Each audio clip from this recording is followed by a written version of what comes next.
तो यार last class में हमने क्वेश्चन फिनिश किया था, ठीक है। उसी को थोड़ा सा आगे कंटिन्यू करेंगे, उसी का एक आधा पार्ट। क्वेश्चन वाज कि मिरेकल के कितने मतलब वर्ड्स बन सकते हैं इसी के लेटर्स को यूज करके, ठीक है,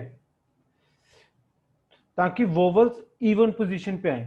तो हमने क्या किया था, 3 इवन पोजीशन थी, तो पहले वोवल्स को बिठाया था। 3 वोवल्स से 3 इवन पोजीशन थी। अब इसी क्वेश्चन का अपन बी पार्ट कर रहे हैं, ठीक है।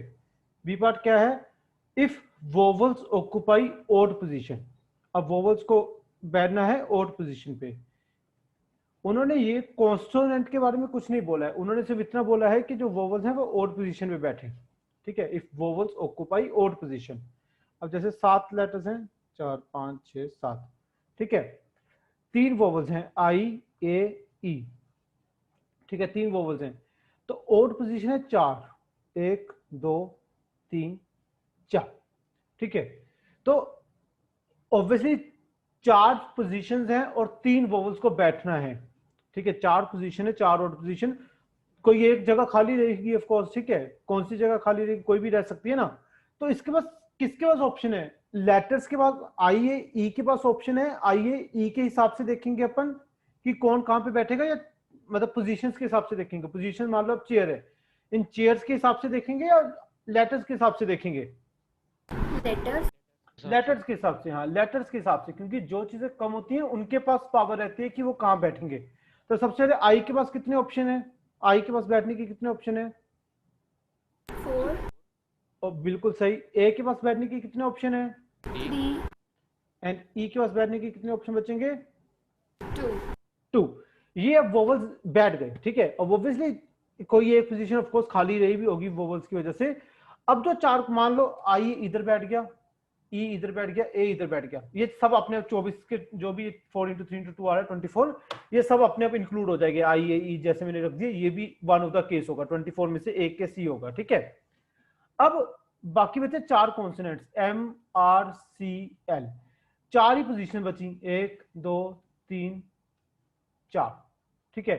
अब ऑब्वियसली ऐसा नहीं बोला था कि कॉन्सोनेंट्स को इवन पोजीशन में बैठना है, उन्होंने सिर्फ वो, और वो हो भी नहीं सकता। अगर सारे कॉन्सोनेंट्स को इवन पोजीशन में बैठना होता तो वो पॉसिबल ही नहीं होता, क्योंकि 3 इवन पोजीशन है, 4 कॉन्सोनेंट्स हैं, ठीक है। इवन पोजीशन 3 है, 4 कॉन्सोनेंट्स हैं, कभी नहीं बैठ सकते।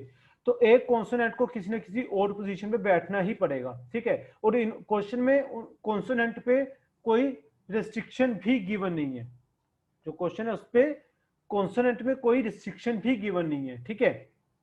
तो अब 4 वोवल हैं, कितनी चेयर्स बची हैं अपने पास, 4, बिल्कुल। M R C L 4 chairs हैं, और कोई भी 4 पोजीशन बची होंगी। तो किसके हिसाब से सोचें, लेटर्स के हिसाब से, चेयर्स के हिसाब से, किसी के हिसाब से भी सोच लो, बिल्कुल ठीक है। 4 पोजीशन है, 4 ही लेटर्स हैं, तो 4 इंटू 3 इंटू 2 इंटू 1 आ जाएगा ना, ठीक है। तो ये वोवल्स को बिठाने के तरीके हो गए।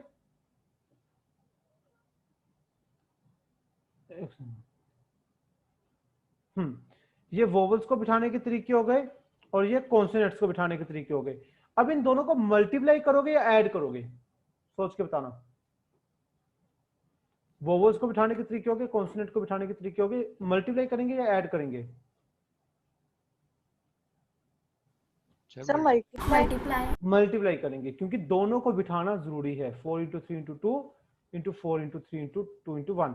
पहला काम था वोवल्स को बिठाना, दूसरा काम था कॉन्सोनेंट को बिठाना।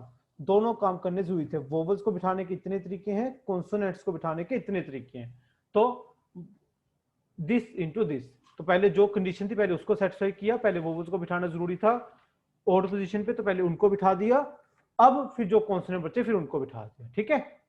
इस तरीके से अपन कर सकते हैं। समझ में आया, कोई डाउट, कोई डाउट किसी को? No. अब देखो नेक्स्ट है कॉम्बिनेशन।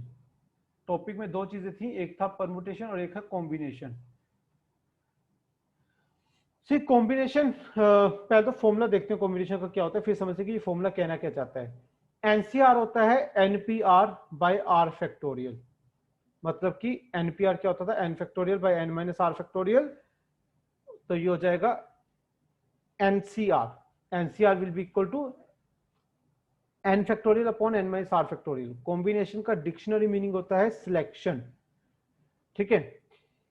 कॉम्बिनेशन का मतलब क्या होता है, जो ये जैसे मान लो मैं 7c3 कैलकुलेट कर रहा हूँ, 7c3 हो जाएगा 7 फैक्टोरियल बाय 4 फैक्टोरियल 3 फैक्टोरियल, ठीक है। चलो इसकी वैल्यू भी कैलकुलेट कर लेते हैं।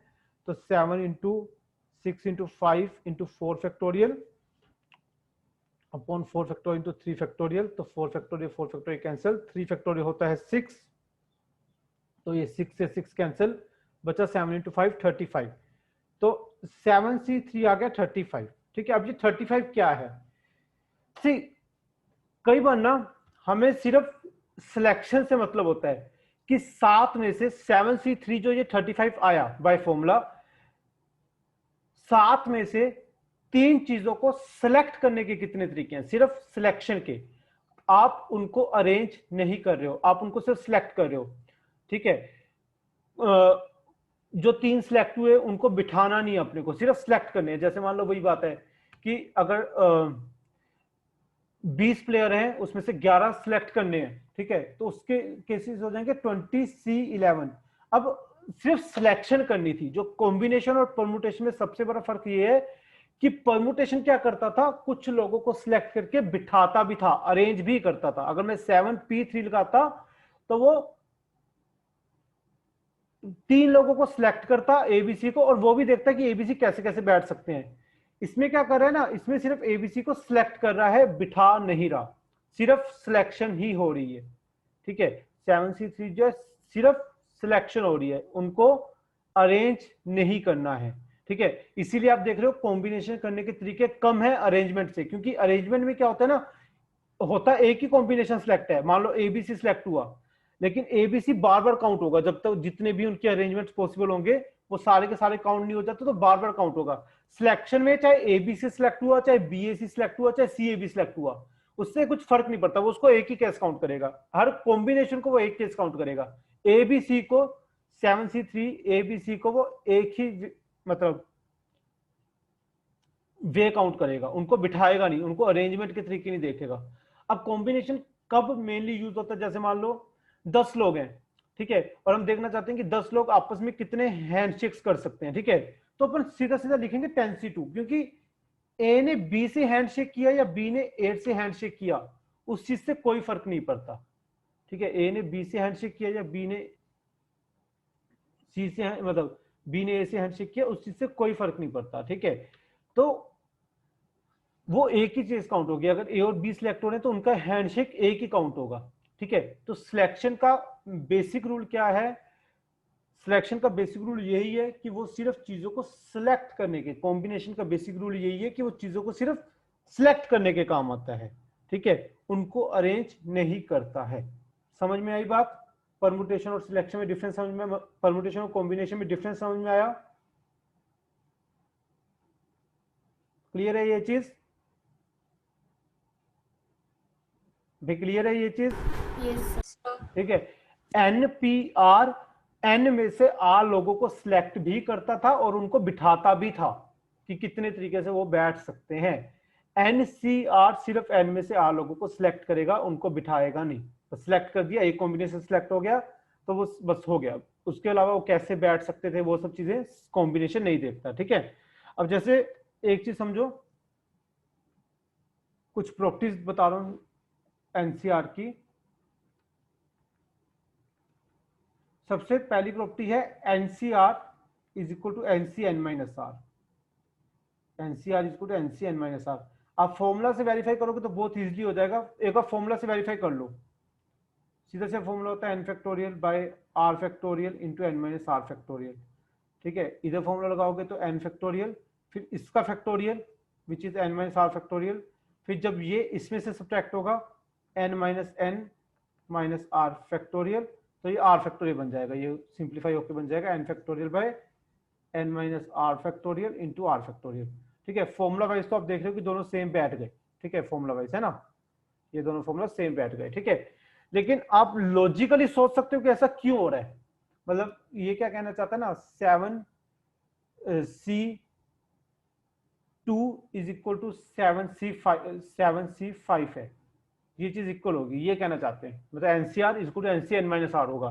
तो ऐसा क्यों होगा आप सोच सकते हो थोड़ा सा लॉजिकली, उससे तो आ ही गया, फॉर्मूला से तो आ ही गया, वैल्यू कैलकुलेट करके तो आ ही जाएगा, बट लॉजिकली ऐसा क्या हो रहा है कि 7C2 मतलब 2 लोगों को सिलेक्ट करो तब भी उतने तरीके, 5 लोगों को सिलेक्ट करो तब भी उतने तरीके, ऐसा क्यों हो रहा है?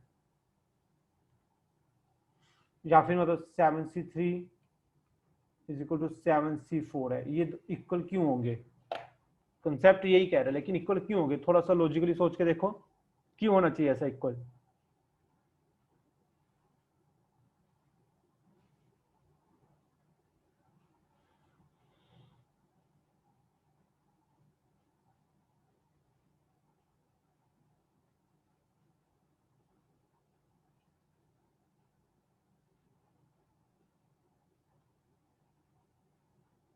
सोचो।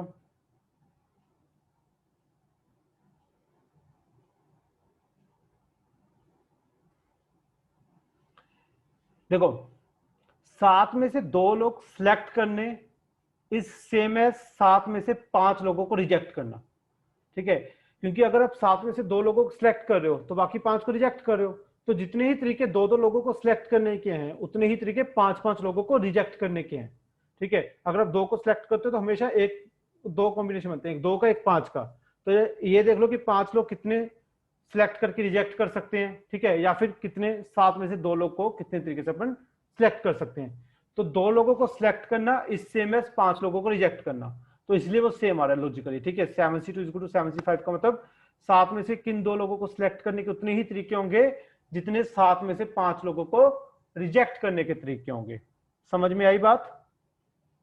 क्लियर हुआ? Yes sir. ठीक है। तो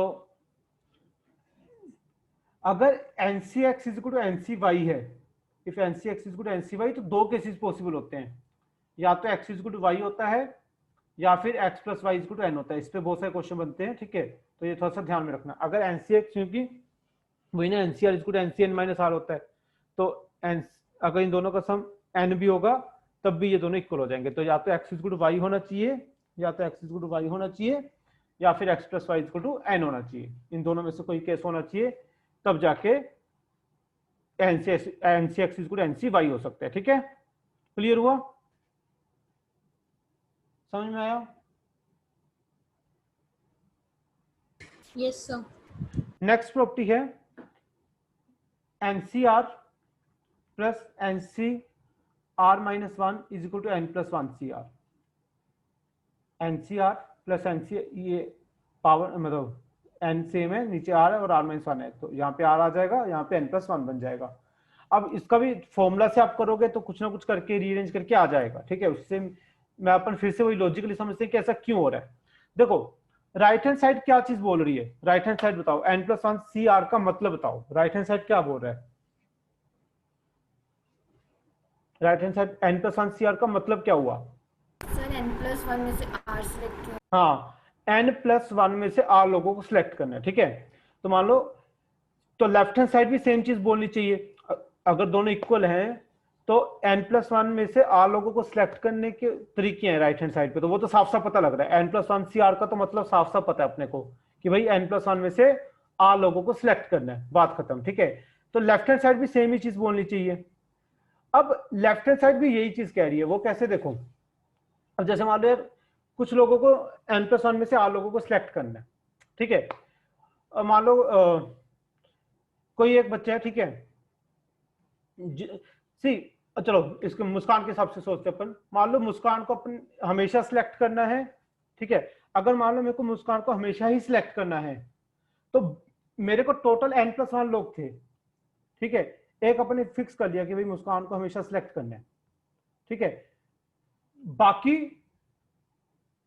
सी जितने भी केस होंगे n plus 1 CR, n plus 1 लोगों में से r लोगों को सिलेक्ट करने के जितने भी केस होंगे, उसमें अगर मैं हर पर्सन के हिसाब से सोचूं, जैसे मान लो मैं मुस्कान के हिसाब से सोच रहा हूं, या तो उसमें मुस्कान सिलेक्ट होगी या फिर मुस्कान सिलेक्ट नहीं होगी।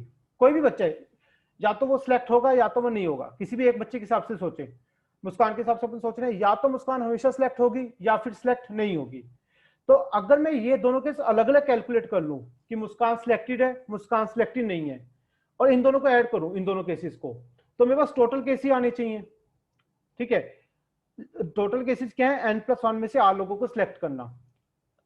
अब या तो इसमें मुस्कान हमेशा सिलेक्टेड है या फिर सिलेक्टेड नहीं है। अगर मैं जब मुस्कान हमेशा सिलेक्टेड है इसके केस अलग कैलकुलेट कर लूं, और दूसरा जब मुस्कान सिलेक्टेड नहीं है इसके केस अलग काउंट कर लूं, जब मैं दोनों को ऐड करूंगा तो मेरे पास टोटल केस ही आने चाहिए ना। ये तो समझ रहे हो ना आप लोग, समझे नहीं समझे? समझ में आया कि नहीं? Yes sir. ठीक है, अब चलो पहले वो केस कैलकुलेट करते हैं जब मुस्कान हमेशा सिलेक्टेड है।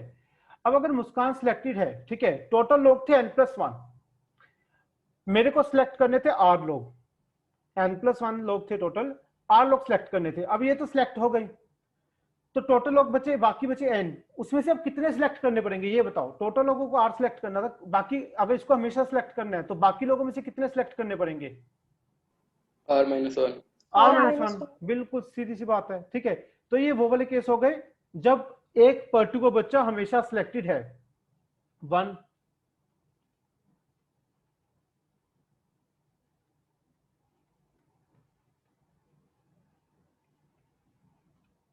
ठीक है, दूसरा, अब मान लो इसको पक्के से सिलेक्ट नहीं करना, मुस्कान को पक्के से सिलेक्ट अपने को नहीं करना। ठीक है, तो अब टोटल लोग आर ही सिलेक्ट करने अभी भी, अब इसको अपन ने पक्के रिजेक्ट करना, इसको नहीं सिलेक्ट करना, तो बाकी एन में से कितने लोगों को सिलेक्ट करना पड़ेगा?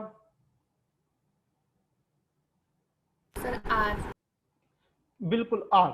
ठीक है, बाकी आर के आर लोग एन पर्सन में से आएंगे। ठीक है, तो one particular person always rejected. ठीक है, one particular person always rejected. ठीक है, तो अब ये दोनों केसेस को मैंने ऐड कर दिया, एक जब मुस्कान पक्का एडिट थी, एक जब मुस्कान पक्के से एडिट नहीं थी। ठीक है, तो जब मैं दोनों को ऐड करूंगा तो टोटल केस ही आएंगे, क्योंकि इन दोनों ऑप्शंस के अलावा और कोई ऑप्शंस है ही नहीं। कोई भी पर्टिकुलर बच्चे के हिसाब से अगर अपन सोचेंगे तो एक बच्चा या तो हमेशा सिलेक्टेड है या फिर हमेशा सिलेक्टेड नहीं है। तो वो मैंने दोनों केस अलग अलग कैलकुलेट करके ऐड कर दिए। तो जब मैं दोनों को अलग अलग कैलकुलेट करके ऐड करूंगा तो it should give me total number of cases. बिल्कुल ठीक है, क्लियर हुआ, समझ में आई बात? तो उस लॉजिक से ये प्रॉपर्टी याद रखना, NCR plus NCR-1 is equal to n+1CR। ठीक है, ये प्रॉपर्टी भी आपके काम आती रहेगी आगे। ठीक है, NCR plus NCR-1 is equal to n+1CR। Clear हुआ, आगे बढ़े? यस। ठीक है, अब देखो क्वेश्चन है 8 points are there on a plane, 8 points are there on a plane out of which no 3 points are collinear। कोई भी 3 पॉइंट्स कोलिनियर नहीं है। ठीक है, 2 पॉइंट्स हमेशा ही कोलिनियर होते हैं तो उसके बारे में नहीं कुछ कह सकते अपन। 3 पॉइंट्स कोलिनियर नहीं है, मतलब 3 points does not lie on the same straight line. 8 points में से कोई भी 3 पॉइंट एक लाइन पे लाई नहीं करते, 2 पॉइंट्स हमेशा एक लाइन पे लाई करते होते हैं, तो उसके बारे में कोई कोलिनियरिटी की बात नहीं कर सकते अपन। ठीक है, 8 points are there out of which no 3 points are collinear.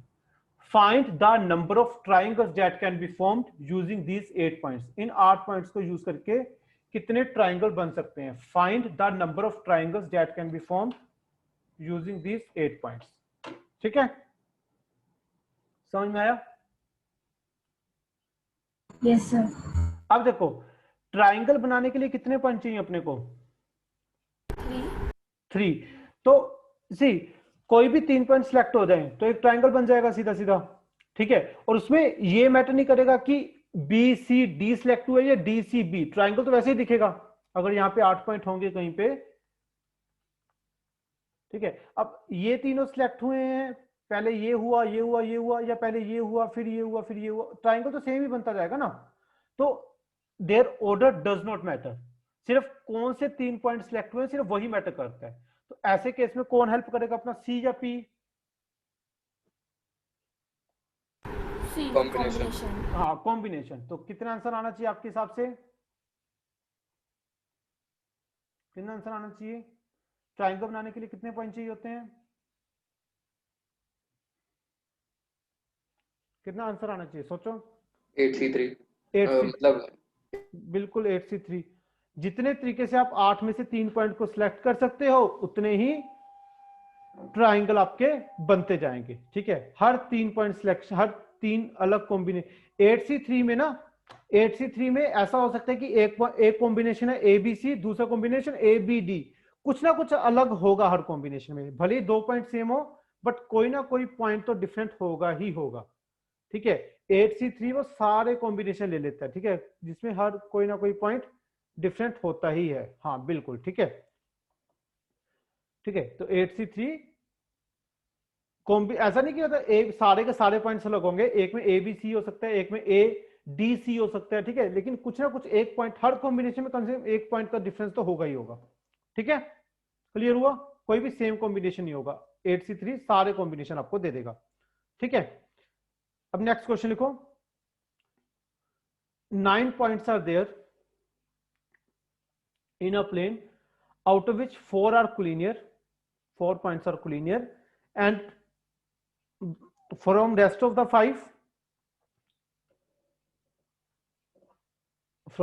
5 no 3 points are collinear, ठीक है। जो बाकी 5 पॉइंट्स हैं उनमें से कोई भी कोलिनियर नहीं है, ठीक है, ठीक है। तो 9 points are there out of which 4 are collinear such that no and the rest from the rest 5 no 3 points are collinear, ठीक है। now find the number of triangles possible। सी इसमें भी आपको नंबर ऑफ ट्रायंगल्स निकालने हैं। अब दिक्कत क्या है ना, सी बाकी कुछ भी हो जाए, ठीक है, नंबर ऑफ ट्रायंगल्स कैसे बनेंगे? देखो, जो ये चारों हैं इनमें से कोई 2 पॉइंट सिलेक्ट हो जाए, एक यहां पे से सिलेक्ट हो जाए, वो भी चल जाएगा, ठीक है। इन चारों में से कोई एक पॉइंट सिलेक्ट हो जाए, बाकी 2 यहां से सिलेक्ट हो जाए, वो भी चल जाएगा। इन चारों में से कोई भी सिलेक्ट ना हो, बाकी तीनों बाहर वाले चल जाए, ये भी चल जाएगा, ठीक है। हर केस चल जाएगा, सिर्फ एक केस छोड़ के। कौन सा केस नहीं चलेगा ये बताओ बस। आपको क्या लगता है कि कौन सा केस मतलब नहीं चलेगा? क्या जब चीज? तीनों पॉइंट्स लाइन पे होंगे। हाँ, तो तीनों को जब लेने दो। तीनों पॉइंट्स लाइन में से सिलेक्ट हो जाएंगे, सिर्फ वो वाला रिजेक्ट होगा, बाकी सारा केस एक्सेप्टेबल है। तो टोटल केसेस देख लो पहले तो। 9 में से 3 पॉइंट सिलेक्ट करने के टोटल केसेस कितने होंगे? 9C3, ठीक है। इसमें से वो वाले केसेस सब्ट्रैक्ट कर लो जब इन चारों में से कोई 3 पॉइंट सिलेक्ट हो गए। वो कैसे करेंगे अपन? इन्हीं चारों में से कोई 3 पॉइंट सिलेक्ट हो गए, वो केस कैसे कैलकुलेट करेंगे अपन?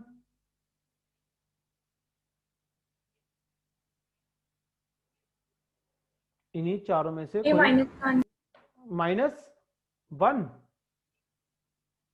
सो 4C3 4C3 बिल्कुल। 4 में से 3 पॉइंट सिलेक्ट करने के तरीके 4C3 है। इन चारों में से जब भी 3 पॉइंट सिलेक्ट होंगे, ठीक है, वो कितने कॉम्बिनेशन हो सकते हैं? जब इन चारों में से कोई 3 पॉइंट सिलेक्ट हो, दैट इज 4C3। तो 9C3 माइनस 4C3 हो जाएगा, ठीक है। समझ में आई बात? ठीक है, क्लियर हुआ? Yes sir. ठीक है, नेक्स्ट है अच्छा, अगर 7 पॉइंट्स होते प्लेन में और नो 3 आर कोलिनियर, तो कितनी स्ट्रेट लाइंस बनती, कितनी यूनिक स्ट्रेट लाइंस बनती? बताओ, सोचो। 7 पॉइंट्स हैं, ठीक है, जो हर स्ट्रेट लाइन है वो कम से कम 2 पॉइंट से पास करनी चाहिए। Sir 7C2। 7C2, क्योंकि स्ट्रेट लाइन बनाने के लिए 2 पॉइंट चाहिए होते हैं। 7C2, ठीक है। अगर चलो ये करो, समझ में आई है? अगर 7 पॉइंट्स हैं, कोई भी 3 कोलिनियर नहीं है, तो 7C2 स्ट्रेट लाइंस बनेगी। यूनिक स्ट्रेट लाइंस बनाने के लिए 2 पॉइंट चाहिए होते हैं, ठीक है। क्लियर हुआ? Yes sir. हाँ बिल्कुल, ठीक है। नेक्स्ट है 12 points are there and 4 are collinear, ठीक है, and out of rest 8 no 3 are collinear, ठीक है। 4 पॉइंट्स कोलिनियर है। Find the number of straight lines possible. अब सोचो, find the number of straight lines possible.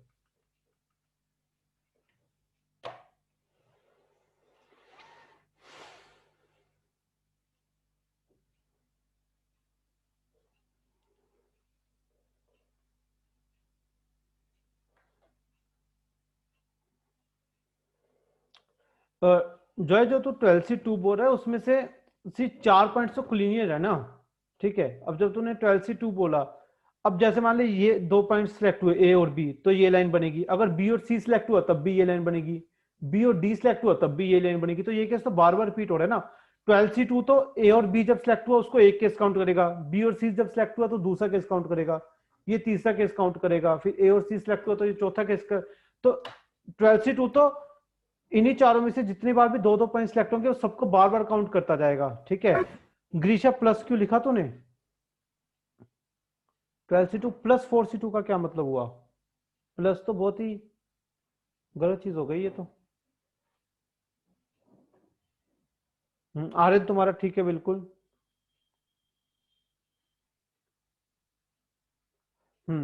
मान्यता ठीक है, मनकिरण ठीक है, थोड़ा सा गलत है। देखो अब देखो, मोस्टली बच्चे यही कर रहे हैं कि 12C2 माइनस 4C2 कर रहे हैं। ठीक है, लॉजिक आपका सही है कि 12 पॉइंट्स हैं, उनमें से कोई भी 2 सिलेक्ट हो, बट इन चारों में से कोई भी 2 सिलेक्ट ना हो। ठीक है, बट एक चीज आप भूल गए कि इन चारों में से एक लाइन तो पास कर ही रही है ना। Yes sir. है ना, उसको तो कैलकुलेट करना पड़ेगा ना अपने को। जो ये इन चारों में से कोई एक लाइन तो पास कर ही रही है ना, तो 4C2 तो वो एक लाइन को भी खा जाएगा। 4C2 में तो ना ए और बी को सिलेक्ट होने दिया, ना बी और सी को सिलेक्ट होने दिया। 4C2 तो सारे केस खा गया, लेकिन मेरे को +1 करना पड़ेगा क्योंकि इन चारों में से एक लाइन तो पास कर रही है ना, उसको तो कैलकुलेट करें। समझ में आया? तो फाइनेंस आएगा 12C2 माइनस 4C2 +1। ठीक है, 12 में से कोई भी 2 पॉइंट सिलेक्ट करो, लेकिन इन चारों में से कोई 2 सिलेक्ट नहीं होने चाहिए। लेकिन हाँ, इसको एटलीस्ट एक बार तो कैलकुलेट करना पड़ेगा ना मेरे को। ठीक है, समझ में आया? Yes sir. Yes yes sir. अच्छा, यूनिक सर्कल बनाने के लिए कितने पॉइंट से पास करना पड़ता है सर्कल को? 3। 3, बिल्कुल ठीक है। तो क्वेश्चन लिखो, 12 पॉइंट्स आर देयर। हाँ बिल्कुल प्रीति, ठीक है। 12 points are there, out of which 4 are concyclic.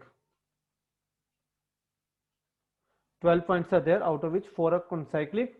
Find number of circles possible. अब सोच के करना है ये question solve.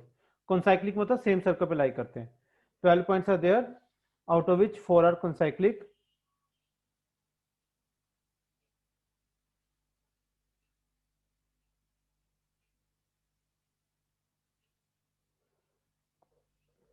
Find the number of circles possible.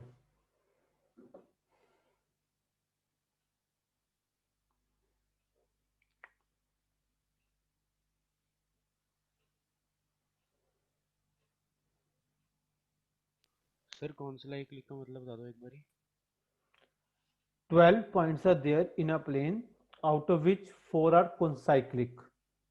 concyclic होते हैं जो सेम सर्कल पे लाई करते हैं। ठीक है, find the total number of circles possible which is passing through 3 of these points. ठीक है, एटलीस्ट 3 ऑफ दीज पॉइंट्स। ठीक है, कम से कम सर्कल वैसे भी 3 पॉइंट से पास करने चाहिए। समझ में आया क्वेश्चन? समझ में आया? हाँ गिरीशा सही है तुम्हारा। आपको वैल्यू नहीं कैलकुलेट करनी है, सी की टर्म में आंसर देना है। ठीक है,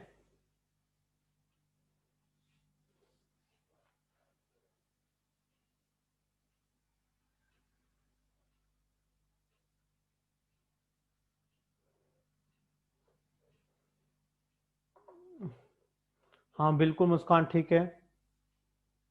ठीक है, फाइनल आंसर आएगा 12C3 माइनस 4C3। सृष्टि +1 भी कर उसमें फिर से। 12C3 माइनस 4C3 +1, क्योंकि जिन जो ये चारों पॉइंट्स हैं जो जिस सर्कल से पास कर रहे हैं उसको एक बार तो काउंट करना पड़ेगा ना, पिछले वाले की तरह। ठीक है, ये चारों कॉन्साइक्लिक है, सेम सर्कल पे लाई कर रहे हैं, तो वो 4C3 के तो चारों बार वो रिजेक्ट हो गया सर्कल। ठीक है, लेकिन एक बार तो उसको कैलकुलेट करना ही था ना, तो +1 आएगा। ठीक है, तो finance will be 12C3 minus 4C3 +1। बिल्कुल ठीक है, काफी सभी बच्चों का ऑलमोस्ट सही है। ठीक है, ओके। नेक्स्ट क्वेश्चन है, 6 parallel lines are there in one direction. ये 6 पैरेलल लाइंस है। ठीक है, 6 parallel lines are there in one direction and 5 parallel lines are there in other. White वाली आपस में पैरेलल लाइंस है। ठीक है, 6 parallel. Find number of parallelograms possible using these line. Find number of parallelograms possible using these lines. सोचो कैसे करोगे।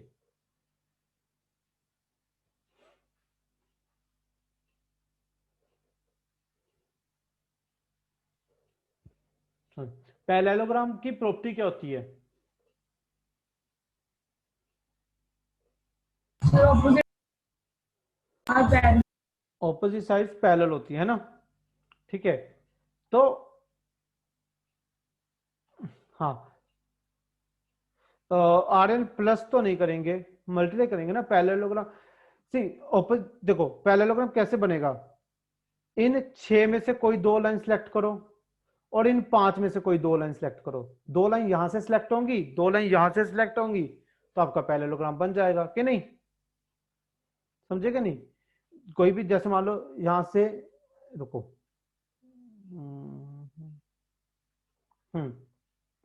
यहां से ये वाली सिलेक्ट हो गई लाइन और ये वाली सिलेक्ट हो गई, और यहां से पहली लाइन सिलेक्ट हो गई और यहां से तीसरी लाइन सिलेक्ट हो गई, तो ये बीच वाला पैरेललोग्राम बन गया आपका, ठीक है। जहां पे जो ये फिगर बन गई, ये पैरेललोग्राम बन गई, ठीक है। ऐसे ही कोई भी 2 लाइन यहां से सिलेक्ट करो, कोई भी 2 लाइन यहां से सिलेक्ट करो, तो आपका पैरेललोग्राम बन जाएगा।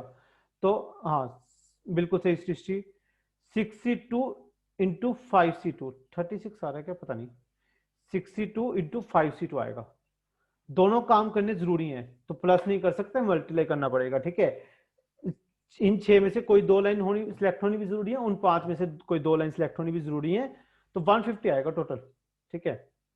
150 केसेस आएंगे टोटल। समझ में आया? क्लियर हुआ? कोई डाउट है तो पूछो यार,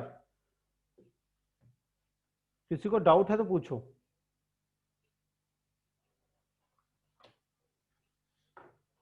समझ में आया? 62 इंटू 5C2 आंसर क्या होगा, क्यों होगा? Yes sir. ठीक है, नेक्स्ट क्वेश्चन है, अब ये ध्यान से समझना। 10 different consonants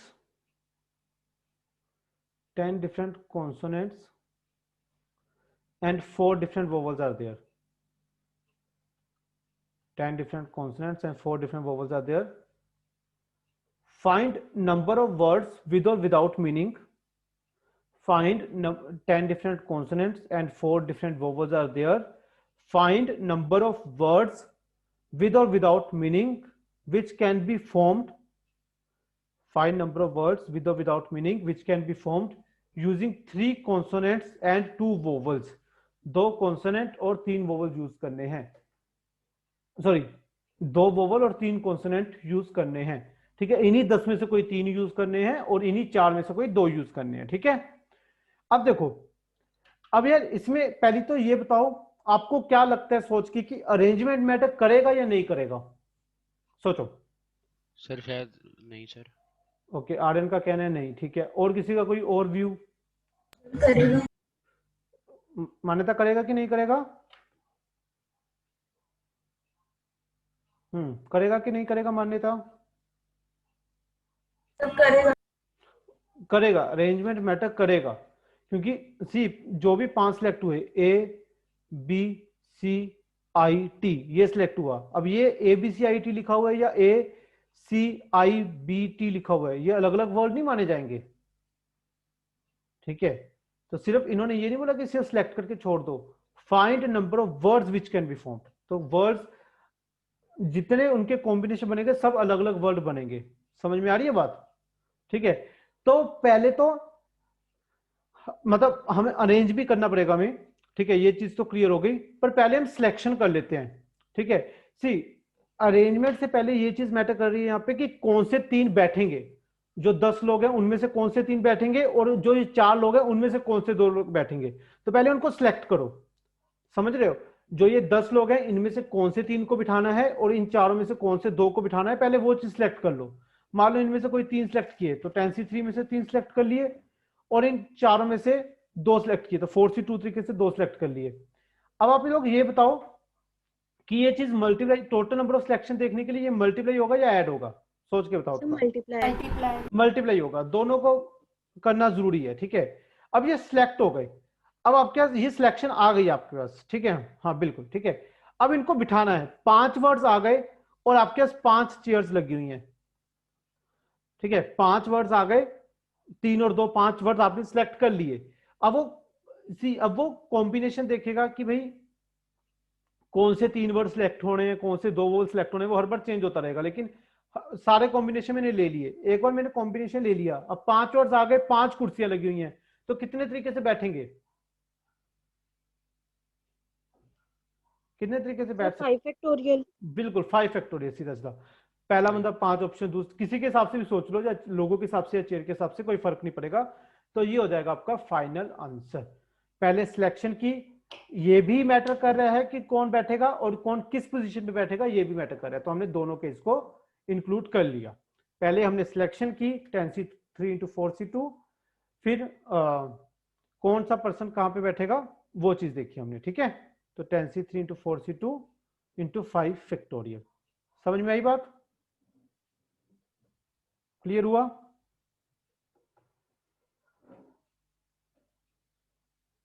यस ठीक है। अच्छा, अगर मैं इसमें यही क्वेश्चन कर देता, ठीक है, नोट कर लिया सभी ने? Yes sir. अगर मैं यही कर देता कि भाई 10 डिफरेंट कॉन्सोनेंट्स हैं और 4 डिफरेंट वोवल्स हैं, आपको 5 लेटर वर्ड बनाना है, 3 कॉन्सोनेंट यूज करने हैं, 2 वोवल यूज करने हैं, यहां तक तो सेम बी पार्ट है इस क्वेश्चन का। बी पार्ट है each word should begin with consonant, जो आपने सिलेक्शन की, अब उनमें से जो हर वर्ड है वो कॉन्सोनेंट से बिगेन होना चाहिए, ठीक है। जो 5 वर्ड थे, 5 स्पेसिस थी, अब वो कैसे भी नहीं बैठ सकते, उनको सिर्फ एक कंडीशन फुलफिल करनी है कि हर वर्ड कॉन्सोनेंट से बिगेन होगा, ठीक है। तो पहले तो क्या बोलते हैं, सिलेक्शन करो 10c3 into 4c2, यहां तक तो सेम रहेगा। अब जो 5 लोग थे, 5 कुर्सियां थी, उनमें एक रिस्ट्रिक्शन आ गई कि भाई सबसे पहली जगह पे जैसे 3 कॉन्सोनेंट है, C1 C2 C3 मान लो, 2 वोवल हैं, अब पहली कुर्सी पे सिर्फ कॉन्सोनेंट बैठ सकता है, तो पहली कुर्सी को फिल करने के कितने तरीके हो गए, पहले इसको रिस्ट्रिक्शन फुलफिल करो, पहली कुर्सी को फिल करने के कितने तरीके हैं, कितने लोग बैठ सकते हैं यहाँ पे?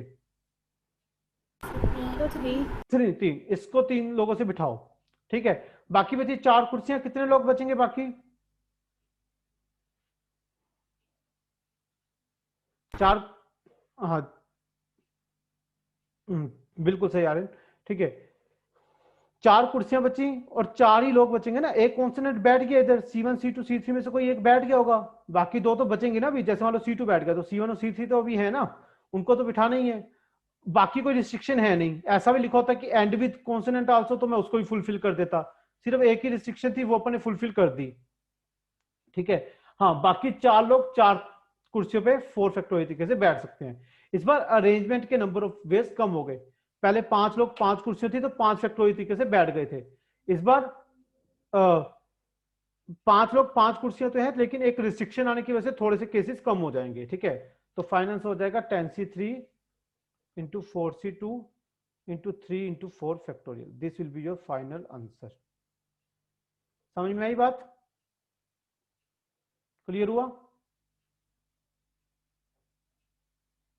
यस हाँ आर्यन बताओ। सर जैसे सर अगर ये बोल देते कि एंड में हमें कॉन्सोनेंट से करना है सर, तो तो पहले 2 into 3 फैक्टोरियल। हाँ सी, अगर एंड भी कॉन्सोनेंट से करना होता तो पहले वाले पे कॉन्सोनेंट बिठाया, 3 तरीके। अब हाँ, एंड भी कॉन्सोनेंट से करना है तो अब 2 कॉन्सोनेंट बचे, तो यहाँ पे 2 तरीके, बाकी 3 लोग 3 कुर्सी पे कैसे मर्जी बैठते जाएं, तो 3 into 2 into 3 फैक्टोरियल हो जाता। अगर एंड भी कॉन्सोनेंट से बिगेन विद कॉन्सोनेंट से करना होता तो 3 into 2 into 3 फैक्टोरियल आ जाता, ये केस आ जाते। जो रिस्ट्रिक्शन है पहले वो फुलफिल कर दी, जो रिस्ट्रिक्शंस हैं पहले वो फुलफिल कर दी, फिर बाकी सबको बिठा दिया। समझ में आई बात, क्लियर हुआ? Yes sir. ठीक है, नाउ नेक्स्ट क्वेश्चन लिखो। Find number of 4 letter word, find number of 4 letter word which can be formed using letters of word, which can be formed using letters of word daughter। इसी के letters को use करके word बनाना है। Find number of 4 lettered word which can be formed using the letters of word daughter if each combination, if each word has to include letter G has to be included, if each word has to include letter G। 4 letter का word बनाना है, इन 8 में से 4 select करके, ठीक है, लेकिन जी को हमेशा सिलेक्ट करना है। अब ये सोचो आप कैसे करेंगे, ठीक है। अब देखते हैं ये कौन सही आंसर देता है, ठीक है। करो इसको, ट्राई करो, सोचो।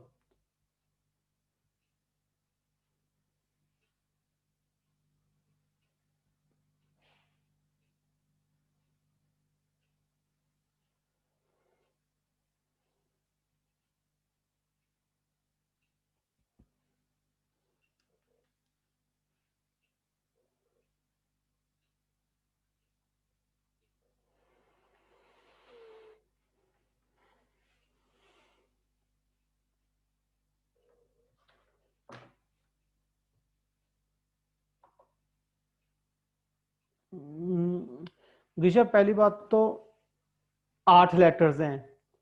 दूसरी बात, तूने सिर्फ सिलेक्शन की है, तूने ये नहीं देखा कि कौन कहां पे बैठेगा।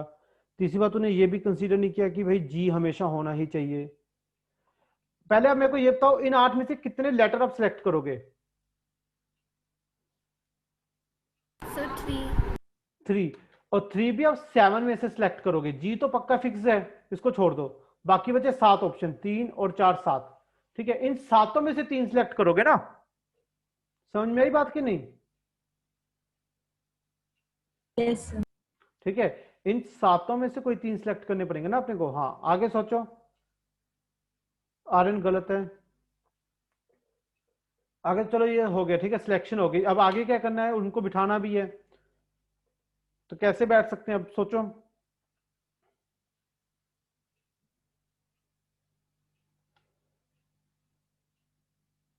अब इनको बिठाना भी है तो कैसे बैठ सकते हैं ये?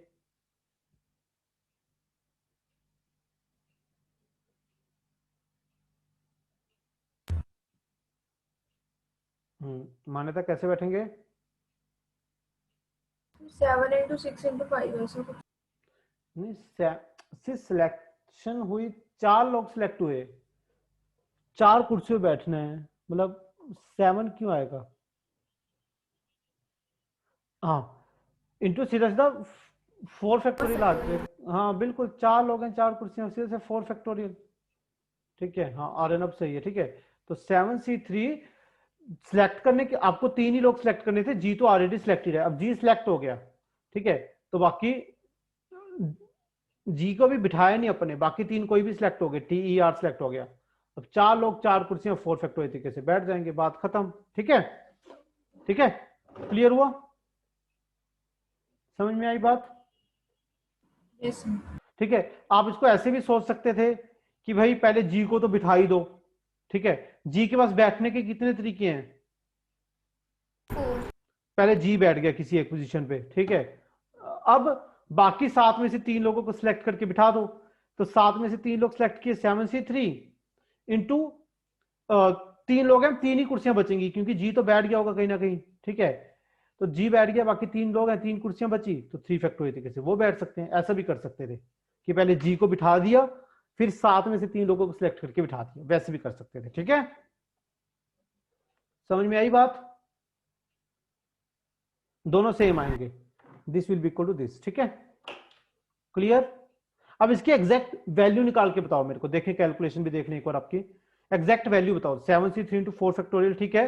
एग्जैक्टली वैल्यू क्या आएगी, सही वैल्यू बताना, ठीक है। करो सोल्व।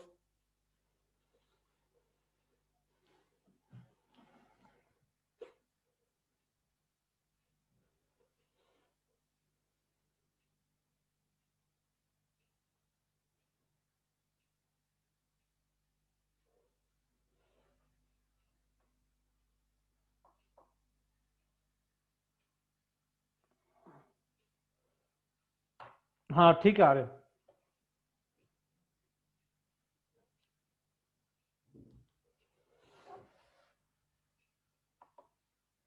बिल्कुल, ग्रीशा सही है, सही, सृष्टि सही है, गुड, मनकिरन सही है। ठीक है, फाइनल आएगा 840। ठीक है, काफी बच्चों का आ ही रहा है सही, हाँ बिल्कुल। मुस्कान ठीक है, 840 आंसर आएगा। ठीक है, तो 840 वेज हैं जी को सिलेक्ट करके, बाकी टोटल 4 लेटर सिलेक्ट करके बिठाने के। ठीक है, तो फिलहाल कल के लेक्चर के लिए आप इतना रिवाइज करके आना। ठीक है, आज फिलहाल इतना ही करेंगे, नेक्स्ट अपन थोड़ा सा एक स्टेप और जाएंगे। अब क्या था, पहले परमुटेशन था, अब ये जो क्वेश्चन थे लास्ट में दो, इसमें परमुटेशन और कॉम्बिनेशन का कंबाइंड क्वेश्चन थे ये, ठीक है। थोड़ी सी कॉम्बिनेशन करना पड़ा, थोड़ी सिलेक्शन करनी पड़ी और अरेंजमेंट भी करना पड़ा, ठीक है। तो ऐसी बस जैसे जैसे अपनी सोच चलती जाएगी वैसे वैसे अपन करते जाएंगे तो आपके आंसर मैच होते जाएंगे, ठीक है। चलो नेक्स्ट क्लास में मिलते हैं, रिवाइज करके आना एक बार अच्छे से, ठीक है। जब तक रिवाइज करोगे तब तक ये टॉपिक समझ में आएगा, उसके बाद नहीं समझ में आएगा, ठीक है। तो बेटर है कि रोज का रोज रिवाइज करो, ठीक है। चलो okay, Thank you, sir. Thank you. Thank you, sir.